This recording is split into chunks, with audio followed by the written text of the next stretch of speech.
Hey there, welcome to a video discussing 5.5, solving trig equations with algebra and factoring. So here we got the graph of y equals sine x. Now, if you think about it,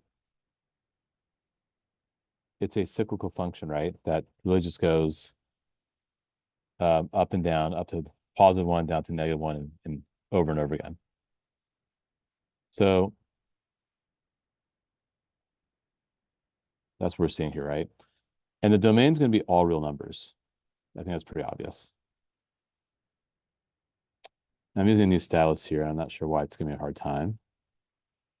But the interval we see goes from 0 to 2 pi. I got to press down. There we go. So let me write that more nicely. Negative infinity. Oh, infinity is giving me a little trouble here. Okay, anyway. And where does sine x equal 1? Well, definitely at pi over 2. Definitely at 5 pi over 2.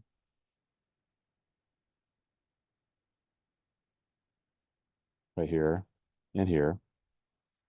That's really messy. It's right a little more. Okay, I'm just gonna use my mouse now. This is not a good stylus. Sorry about that. Pi over 2, 5 pi over 2, and also going backwards like -3 pi over 2, and so forth. So that's where sine x equals 1. And what if I looked at the unit circle? Well, on the unit circle, yeah, there we go. Right there at pi over 2. Because remember, the x coordinate is cosine theta. The y coordinate is sine theta. And y over x, of course, is tangent theta. And you can go around once. That's 2 pi, and then add another pi over 2. And there you go. You get 5 pi over 2. Or if you go backwards, -3 pi over 2.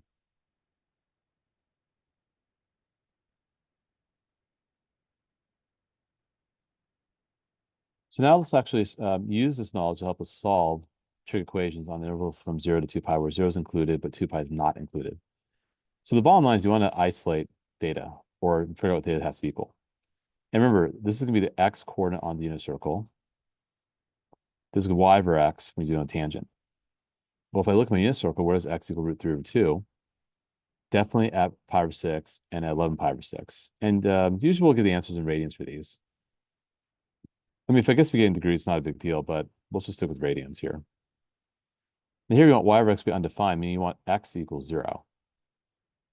Well, where does that happen? Definitely at pi over 2 and 3 pi over 2.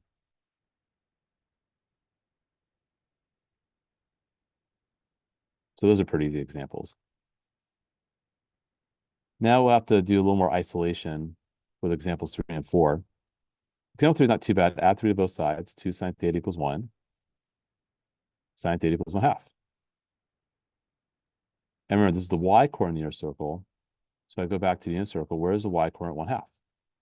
Definitely at pi over 6 and definitely at 5 pi over 6. And those are the answers I'm going to give.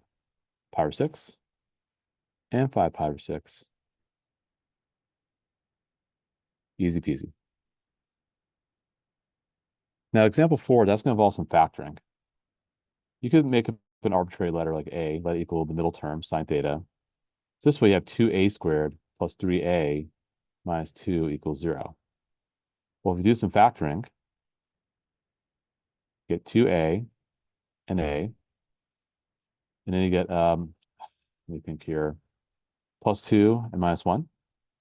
So a equals half, or a equals -2. Now, if a is half, that means sine theta is half, right? Well, here, sine theta is -2.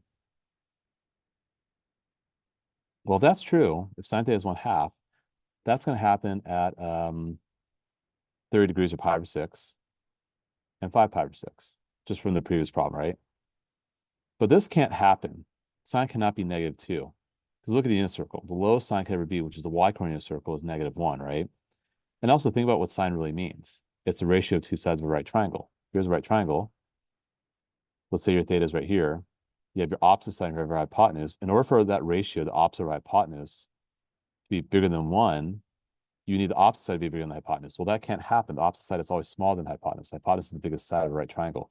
Even if you're dealing with negative values for sine, same thing, right? You just can't have the magnitude of the numerator be larger than the magnitude of the denominator, magnitude meaning, whether it's negative or positive, just treat it as positive, just can't happen, right? So you just get these two answers here. Okay, to home stretch.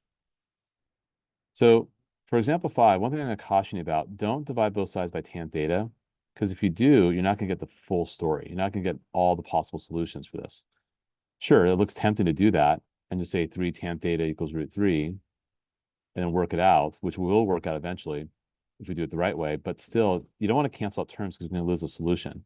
It's kind of like if you had like 3x squared equaled x, you divide everything by x, you get 3x equals 1, x is 1/3. But if you actually move the x over to the other side first, then factor it out, now you get the whole story, right? Now you get, oh, x is 0. Oh, x is 1/3. Okay. Now you got the whole story. So let's look here.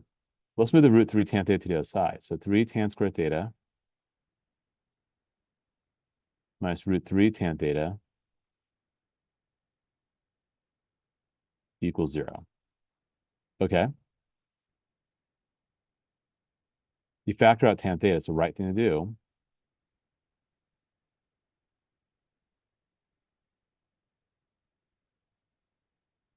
You get that.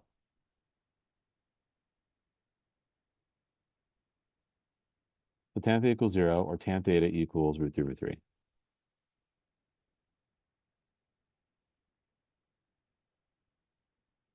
And then in this case, theta equals something.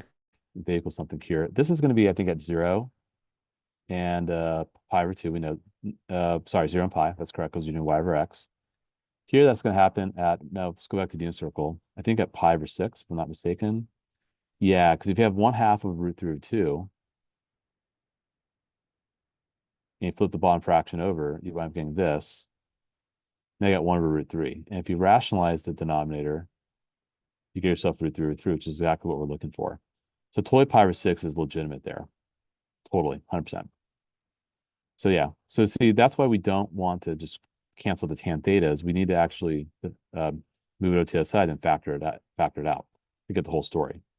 So you have pi over 6, and then it's also positive in the third quadrant, so 7 pi over 6. Now for example 6,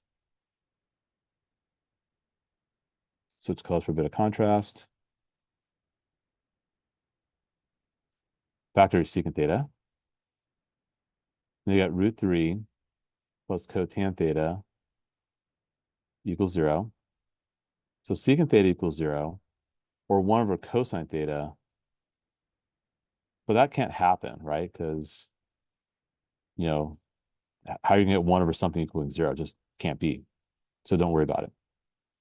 Here, cotan theta equals negative root 3, which really means tangent theta equals 1 over negative root 3, right? 1 over negative root 3, which of course is negative root 3 over 3. Okay. Well, here's the deal. That is negative, so it's in second and fourth quadrants, and it's like this pi over 6, but it'll be 5 pi over 6.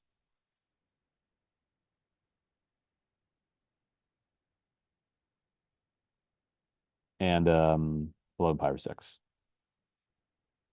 If you do the y over x coordinates, that's what will wind up happening. So that's the story there. Or you can think as x over y if you want to keep it as cotangent, that's totally fine too. And again, at 5 pi over 6, x over y is negative root 3. Or if you did y over x, negative 1 over root 3, which then becomes negative root 3 over 3. And lastly, for example 7. Again, your goal is to isolate theta, right? Again, that's our goal.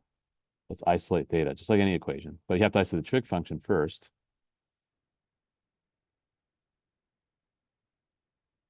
So equals 1. So cos theta equals plus or minus 1. Well, theta equals inverse cosine of plus or minus 1.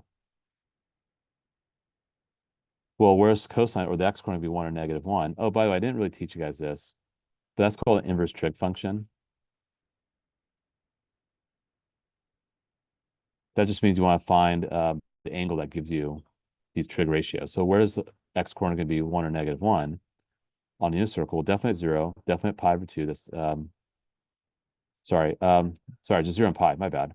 Because it's negative 1 at pi. At pi is negative 1 and 0. At 0, it's 1. So there you go. Those are your answers. And that concludes the video.